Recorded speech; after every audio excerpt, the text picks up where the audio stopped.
we slept for maybe an hour or two, curled up next to the fire. It was very, very cold where we were. I think I probably only got about 30 minutes sleep. Was the longest I ever had at any point, because you'd have to wake up and stoke the fire. And then the next morning, 5 o'clock, we set off, and that was the tone of the walk for the next 3 or 4 days.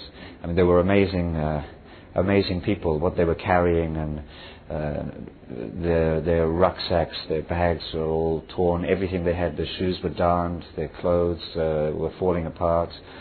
They were having to cut strips of bark from the trees to attach the bags to their shoulders. They were just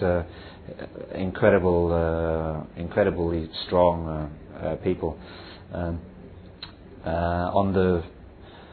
There's not much to tell about the walk. Eating very, very little, and occasional landmine killed deer or whatever you might find that's rotting by the path. Mountains and rivers and waterfalls. 3-4 days later, we arrived.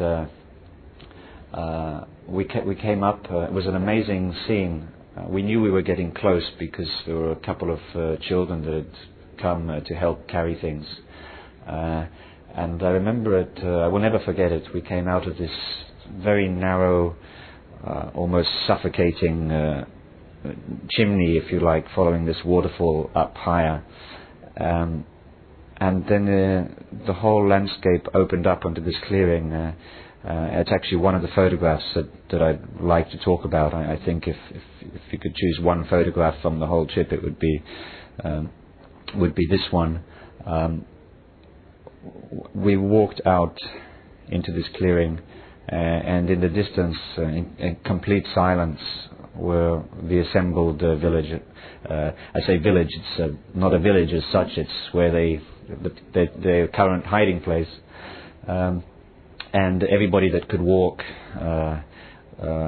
was there waiting for us in silence. And as we approached to within about 20 or 30 meters, every single last man, woman and child fell to their knees, prostrating themselves, and from silence the whole, it was as if the earth was screaming. The tears, the pain, the grief, it was like a dam had burst its banks, and just this unbelievable emotion sweeping over you. It was very, very moving, the most amazing experience that I've had. The most moving. There's been some quite amazing things that I've been fortunate enough or unfortunate enough, depending on your view, to witness in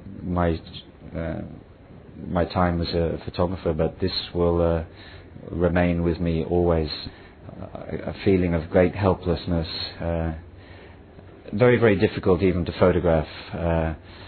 You are trying to hold your own tears back. I think I spent more time consoling people,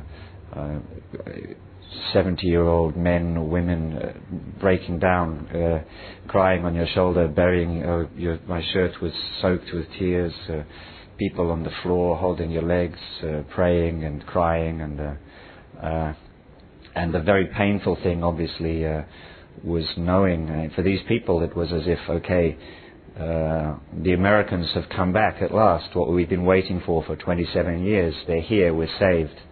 And of course that's a very difficult thing to live with, when you have to explain to them, I'm sorry, no, neither of us are American, and we're here to do whatever we can and to tell your story, but that's a very difficult thing to have to live with, that burden of responsibility. But I think that's a photograph for. Obviously, I have the benefit of the whole experience. So for me, it was unbelievably powerful.